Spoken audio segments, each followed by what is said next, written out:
इस वक्त दोस्तों बड़ी खबर सामने आ रही है सरायकेला से। जी हां, जेलकेम पार्टी के तमाम सदस्य वहां पर पहुंच करके और धरना प्रदर्शन कर रहे हैं। धरना प्रदर्शन दरअसल ये देखने को मिल रही है कि जो तरुण महतो हैं जेलकेम पार्टी के, वो ईचागढ़ थाना के पुलिस द्वारा क्या कुछ की जा रही है उसके विरोध में जो है वो धरना प्रदर्शन जारी है। और झेलकेम पार्टी की एक शेरनी यानी कि जयराम महतो की एक शेरनी बेबी महतो का दहाड़ देखने को मिला है।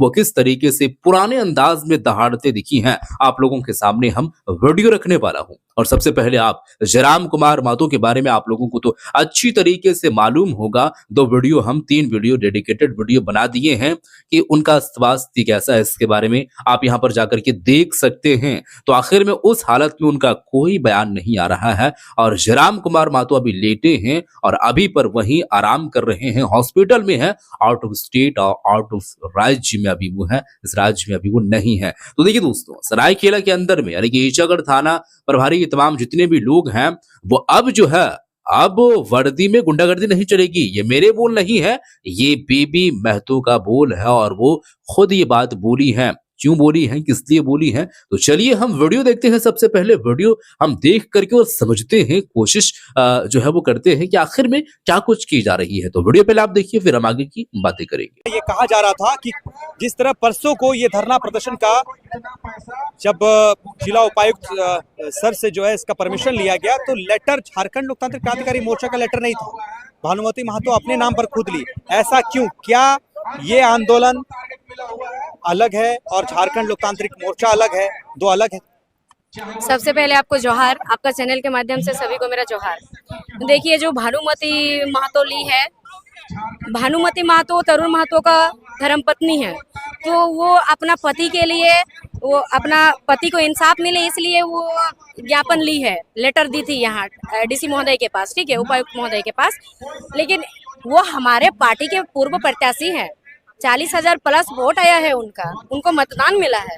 तो यहाँ आप देखिएगा कि ईचागढ़ विधानसभा का ही सबसे ज्यादा लोग हैं, तो सब लोग आए, क्यों नहीं आएंगे? हम लोग क्यों नहीं खड़ा होंगे? साथ गलत हुआ है, गलत हो रहा है, इतना बेरहमी से पीटा गया है, उनका पैर को फ्रैक्चर हुआ है, उनको रड से पीटा गया है। ऐसा किसको पीटा जाता है? ये तानाशाही वाला हुआ ना। क्योंकि ये आरोप लग रहा है कि वहाँ तरुण महतो जी, जब आप लोग कुछ भी आंदोलन करते हैं या फिर कहीं भी जाते हैं तो आप लोग लाइव रहते हैं या फिर आप लोग सूचना दिया जाता है, लेकिन इस मामला को लेकर कोई सूचना नहीं था कि तरुण महतो वहाँ जा रहे हैं, किसी को जानकारी नहीं थी, ना ही लाइव की गई। तो आप लोग कैसे कह सकते हैं कि उनको जो है पुलिस प्रशासन द्वारा पीटा गया और वो जो है वहाँ पे बालू गाड़ी रोकने गए थे? ये आरोप लग रहा है कि वो तो वहाँ उगाई करने गए। सबसे पहली बात है कि कभी पुलिस छापामारी की जब करने, कभी छापा मारने जाता है कहीं, तो क्या पहले से ढिंडोरा पीट के जाता है? न्यूज में देख के जाकर के वहाँ लाइव चलाता है, जो वहाँ पर जाके लाइव चलेगा। और दूसरा बात है कि देखना पड़ेगा कि जगह वहाँ पर नेटवर्क था कि नहीं था, ये भी तो देखना होता है। किसी को चोरी पकड़ने जाइएगा तो आप वहाँ पर लाइव चला के जाइएगा, आप किसी को बता के जाइएगा तो उस दिन आएगा वहाँ चोरी करने के लिए। ये भी जो सवाल कर रहे हैं ना, उनको भी पहले दो पहलू में दोनों तरफ बात करना चाहिए। किसी एक व्यक्ति का सुना सुनाया हमें नहीं कुछ भी बड़बड़ाना चाहिए, अगला से भी बात करना चाहिए कि वाकई में वहाँ हुआ क्या था आपके साथ।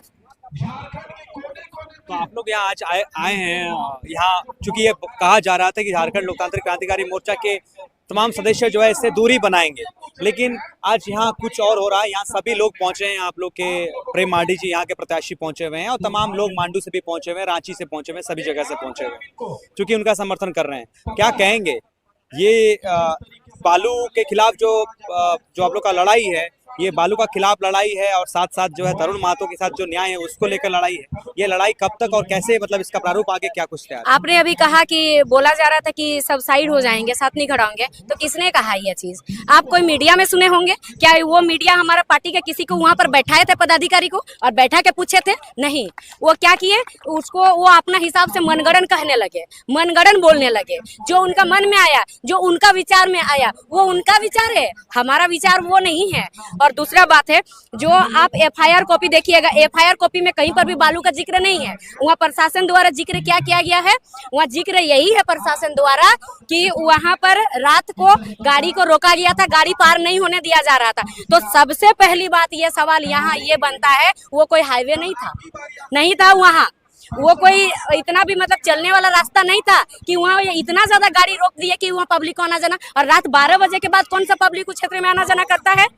यहाँ सीधी सी बात है कि प्रशासन का और माफियाओं का एक साथ मिली भगत है और एक साथ लोग मिला हुआ है। गाड़ी प्रशासन द्वारा जो बालू गाड़ी है वो चल के नहीं पार हो रहा था, इसीलिए प्रशासन को इतना तकलीफ हो गया।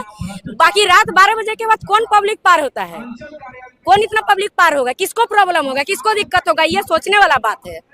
क्योंकि आप लोग तो तरुण महतो जी के लिए आप लोग यहाँ धरना प्रदर्शन भी कर रहे हैं और जो है दुख प्रकट कर रहे हैं, लेकिन आप लोग के द्वारा, आप लोग के कार्यकर्ताओं द्वारा जो आरक्षी को पीटा गया, जो सिर फोड़ा गया, उसका दर्द का क्या? किनको पीटा गया? जो आरक्षी वहाँ थे, नरेश यादव का बात हो रहा है, जिनका सिर फोड़ देने का बात कहा जा रहा है, पैर तोड़ देने की बात सामने। आप जिस नरेश यादव का बात करें, क्या वो वर्दी पहन के थे? वहाँ वर्दी पहन के थे? वर्दी पहन के नहीं थे। अभी कोई सिविल में जाएगा और बोलेगा कि हम, कौन मानेगा बताइए, कौन मानेगा? क्या उनके पास ये वो वर्दी में अगर गए रहते तो आदमी देखता कि ये वर्दी में आए हैं, ये प्रशासन के लोग हैं, तो नहीं हाथ लगाता।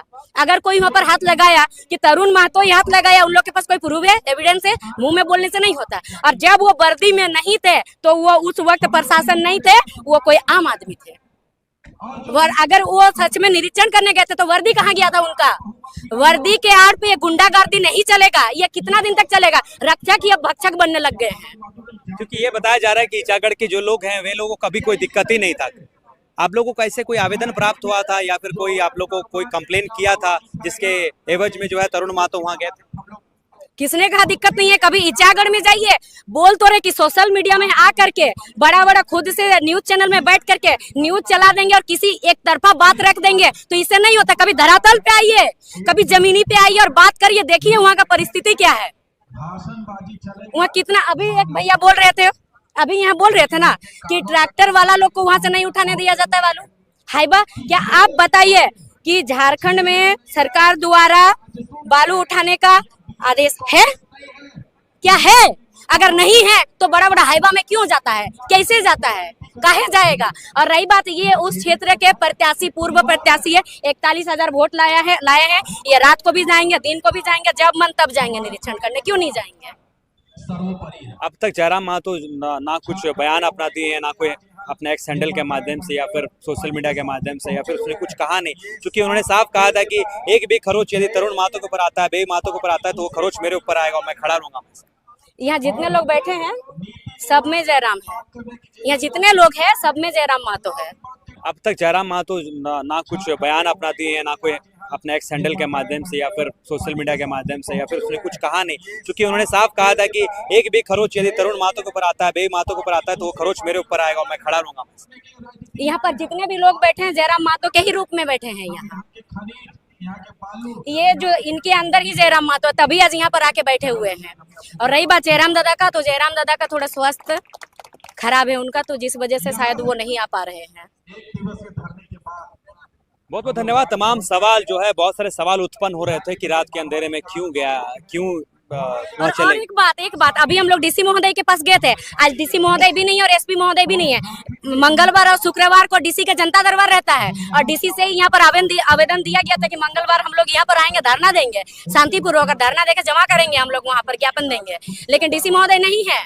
और जब हम लोग यहाँ पर जो डीसी महोदय की ये पे और एक IAS अफसर महोदया है, जब महोदया से हम लोग बात करने गए तो महोदया बोलती है कि उनके अनुपस्थिति में मैं ये कार्य कर रही हूँ, इसको जवाब देने के लिए मैं अभी सक्षम नहीं हुई। ये कौन सा बात हुआ भाई? IAS अफसर है, कैसे नहीं जवाब दे सकते हैं?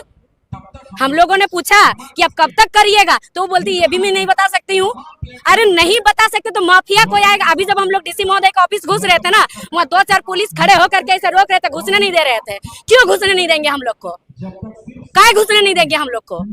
हम लोग ज्ञापन ही तो देने के लिए जा रहे थे, कुछ लेने जा रहे थे क्या? वहाँ डीसी किनके लिए है? काहे घुसने नहीं दिया जाएगा? आज तक कभी गेट में रोका गया, लेकिन आज रोका जा रहा था। यहाँ पर अगर कोई माफिया आ जाए ना तो तुरंत उसको सलाम करके घुसने दिया जाता है। दोबारा ना दोहराई जाए।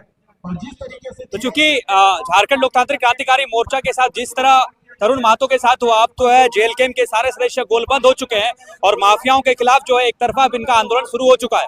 और आज डीसी ऑफिस के सामने तरुण महतो को न्याय दिलाने के लिए भी एक तरह से धरना प्रदर्शन की जा रही है और दूसरी ओर ये भी चेतावनी दी जा रही है कि जिला प्रशासन साथ देना बंद करे माफियाओं का और माफिया राज खत्म हो। चूंकि यही ना संदेश आप लोग दे रहे हैं।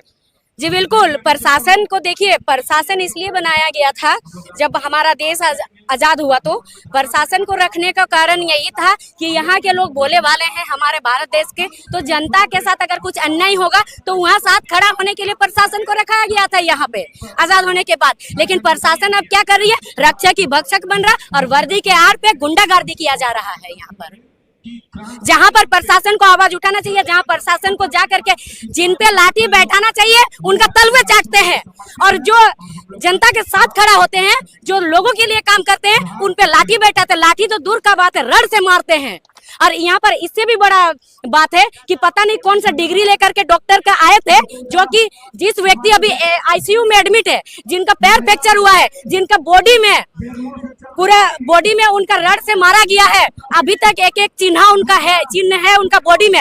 अभी लेटे रहते हैं बेड में, उठ के बैठते हैं तो पकड़ के उठा के बैठाना पड़ता है। उन व्यक्ति को वो डॉक्टर ने उनको फिर घोषित कर करके उनको जेल भेजने का काम किया था। वो तो परिवार माने नहीं कोर्ट में, तब जाके अभी हॉस्पिटल में है। अभी जाके देखिएगा उनका हालत क्या है। तो बताइए यहाँ पर सब मिला भगत है कि नहीं? डॉक्टर भी मिली भगत है यहाँ पर और प्रशासन भी मिली भगत है। वरना जो डॉक्टर का पढ़ाई करके आई है, वो कैसे फिर घोषित कर देंगे उसको? बताइए, जो इतना ज्यादा तबीयत खराब है उनका, इतना कौन मारता है?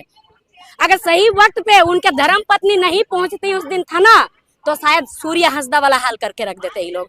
वैसे है वर्दी के आड़ पे गुंडागर्दी है ये लोग का।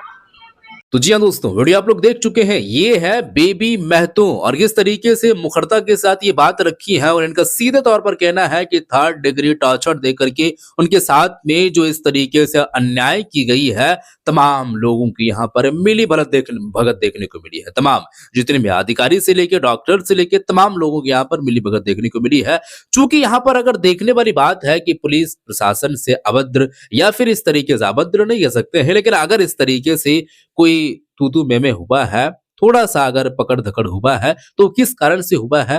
रात के अंधेरे में यहाँ पर विदाउट वर्दी में पहुंचती है और थोड़ा सा अगर बकझक होती है तो लोग नॉर्मल पेश आते हैं। क्योंकि नॉर्मल जो इंसान एक दूसरे में अगर कोई किसी तरीके से लड़ाई होती है तो जिस तरीके से वो पेश आते हैं उसी तरीके से आते हैं। हालांकि अगर आप वर्दी में हैं तो कानून के आप जो है वो रखवाले हैं, और कोई आम व्यक्ति का आपके जो है वो नजरिए को देख करके और खुद अपने को देख करके जो भी है वो मामले को सेटल कर लेते हैं, लेकिन आप पर थोड़ा सा आंच लगाने नहीं देते हैं। तो बिना वर्दी में आप जाते हैं और इस तरीके से करते हैं, तो फिर कौन जान पाएगा कि आप पुलिस वाले हैं? तो ये है सबसे पहले जो है वो बात। तो ये चीजें बातें हुई है, धरना अभी जारी है, लगातार जारी है, और किस तरीके से यहाँ पर ये लोग मांग कर रहे हैं, ये मांग भी आप लोग जो है वो देख रहे हैं कि कैसे जयराम कुमार महतो के पार्टी को लेकर के, जेल कैंप पार्टी को लेकर के कैसे निशाना बनाया जा रहा है, कैसे यहाँ पर क्या कुछ की जा रही है, आप लोगों के सामने है। और खुद यहाँ पर देख सकते हो 19 तारीख की ये घटना घटित है, और अच्छे खासे व्यक्ति उनको 3rd डिग्री टॉर्चर दी गई है। ये खुद मैं नहीं कह रहा हूं, तमाम लोगों की जुबान से निकले हुए बोल है, और वो खुद बात को यह बताते नजर आ रहे हैं। तो बात सुने है दोस्तों, बेबी महतो का जो जिस तरीके से अंदाज देखने को मिला है, जो ये बात बता रही हैं, और जो तमाम जो खुलासे करते नजर आए हैं, उस बात को लेकर के भी वो बात करते नजर आए हैं। जेल कैंप पार्टी के सुप्रीमो यानी कि पार्टी के केंद्रीय अध्यक्ष और उर्मी के विधायक जयराम कुमार महतो, अगरचे उनकी तबीयत खराब है, वो अभी आउट ऑफ स्टेट है, लेकिन सोशल मीडिया का इस्तेमाल करते होंगे। अगरचे नहीं करते हैं तो थोड़ा सा तो वो एक्टिविटी रखते होंगे, या जानकारी उन तक तो पहुंचती ही होगी। तो वो अगर उस हालत में है तो उनका इंटरव्यू वगैरह, कोई वीडियो वगैरह नहीं आया है, लेकिन कम से कम टेक्स्ट के जरिए से इंफॉर्मेशन तो मिलनी चाहिए थी, जानकारी तो मिलनी चाहिए थी, लेकिन ऐसा क्यों नहीं मिला है? तो बेबी महतो भी कहते नजर आए हैं कि देखिए, यहाँ पर जितने भी लोग हैं सब जयराम महतो के रूप में ही हैं, और वही है, समझ लीजिए आप। तो खैर दोस्तों, आप वीडियो को शेयर कर दीजिएगा, आपका विचार क्या है बताइए। कब मिलते हैं एक और नई वीडियो के साथ, तब तक के लिए खुदा हाफिज़।